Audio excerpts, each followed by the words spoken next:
Hey guys, I just kind of wanted to put this together and hammer the point across about funneling. People are still having troubles with it, um, and I'm kind of getting tired of typing the same thing over and over again. So I put this together. It's a bunch of screen grabs I took from War, and photoshopped a couple pics around and stuff. So this is kind of like the simplest way for me to get the point across. A lot of people. This is one of the bases from last war, and a lot of people, what they're doing is, you know, they're dropping their troops or their golem or whatever, and then they're dropping a line of wizards behind and hoping that they push in towards the Archer Queen. And this particular funnel, it's not a funnel. It's just dropping all your troops basically.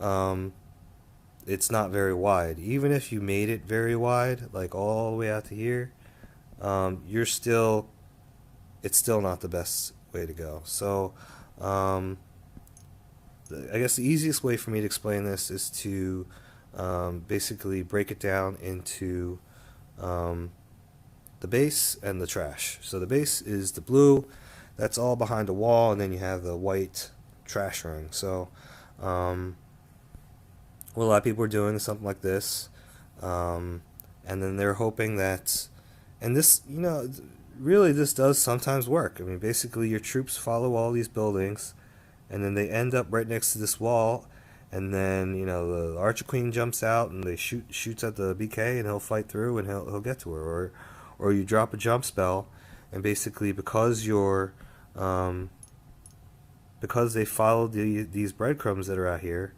they landed right next to the wall, and then as soon as that building was down, the next easiest thing for them to do was to jump into the base.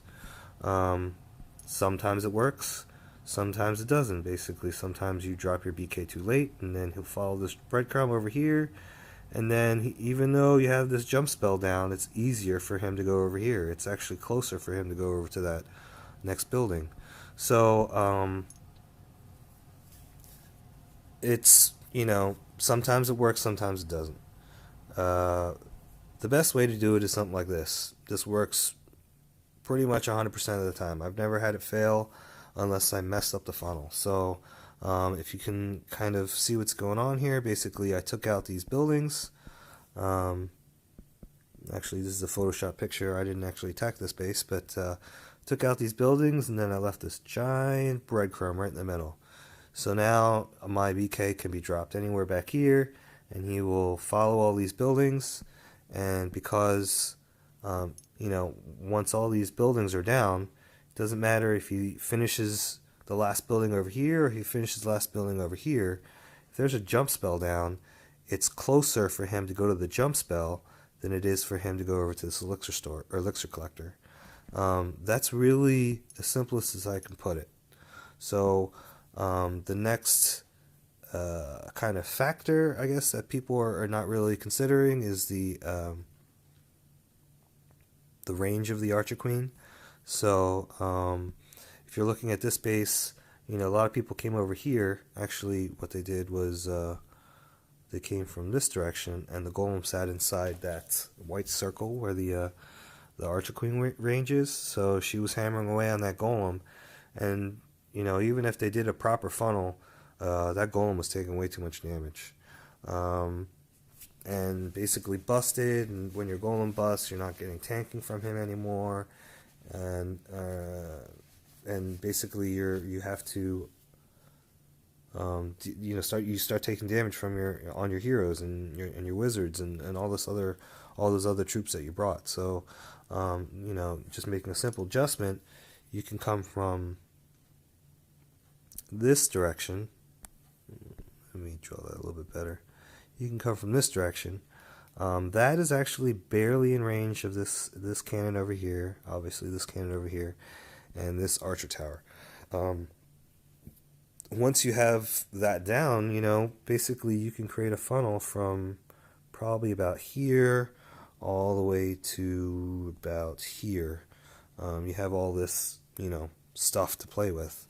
Um, so, basically, if you just process all this trash over here, um, and leave a couple buildings up, doesn't matter where you drop your troops, they're always going to go to the breadcrumbs. So, um, you know,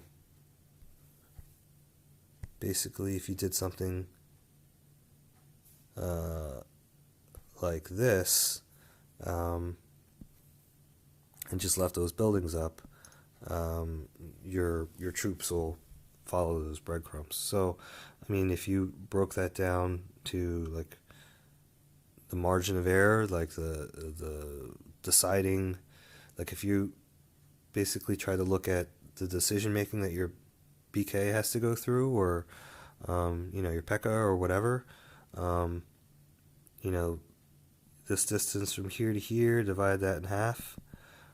This distance from here to here, divide that in half. Basically, you can drop your troops anywhere in this area, and they will always go to these buildings. So that's like your margin of error. If you create your bookends, leave breadcrumbs, you're basically eliminating a lot of the factors that'll make your BK walk. I had this pick over here. This is what a lot of people do, is they'll even if they account for the archer queen range and go from the right direction, they'll drop a line of wizards behind, and now your margin of error is basically what is my decision making on my barbarian king if I drop him here.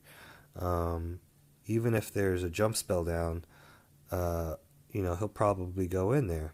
But then how far out can I really go? I mean, what if I, fat fingered it and I dropped him over here,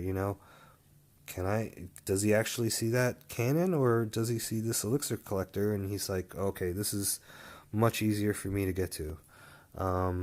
You're kind of dealing with unknowns, and really your margin of error at this point is probably somewhere in this range. You're not, it's much smaller than it was before. So,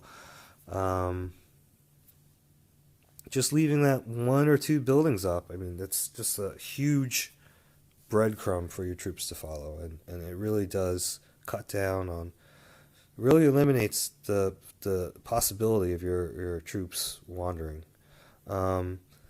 This is another kind of factor, I guess.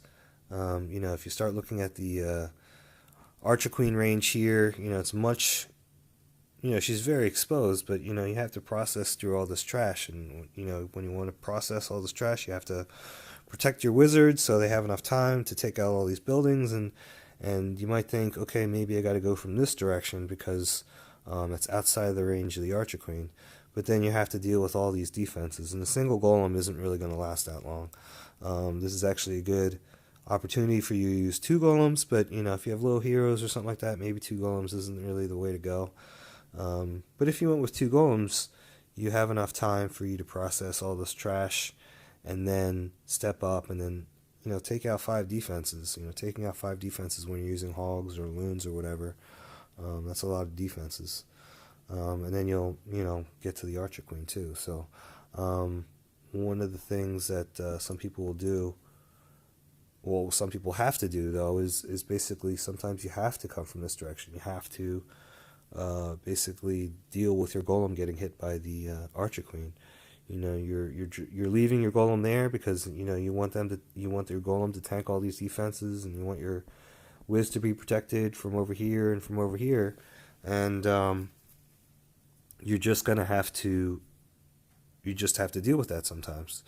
What I would do in a situation like this is probably drop a couple wizards over here, let them actually start processing those buildings because it's out of range of this archer tower. So drop a couple wizards over there, wait a few seconds, wait for those buildings to go down, and then now that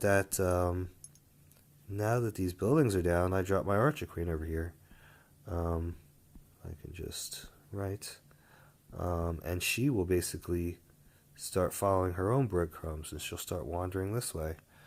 And then I can, before she gets in range of this archer tower, I drop my golem here, and now it starts getting hit. And now I can drop my wizards on this end.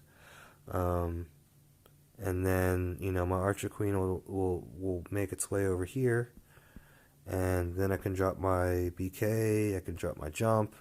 And basically, the only buildings that are up are right here. And basically, as soon as those buildings are processed, your Barbarian King will just see that jump and go right in. So, um, I hope this makes sense. Try to break it down as simple as possible. Make your bookends, leave breadcrumbs. Uh, this is as simple as you can get it. So, just leave these buildings up and just take out a few buildings. I mean, this is really the tightest funnel you can get here. Um, really, I probably should have photoshopped a little bit better and taken these buildings out. But, that's as simple as it gets. It doesn't matter what troop you use. Funneling is like that's like basic fundamental Clash shit. So, it doesn't matter what troop you use. You can use Dragon, you can use P.E.K.K.A.s, your kill squad to get to the Archer Queen. Every single strategy involves funneling. So, I mean, if you can do that, you're not messing. You're limiting your possibilities of messing up. So, hopefully this makes sense. Let me know if you guys have any questions. All right.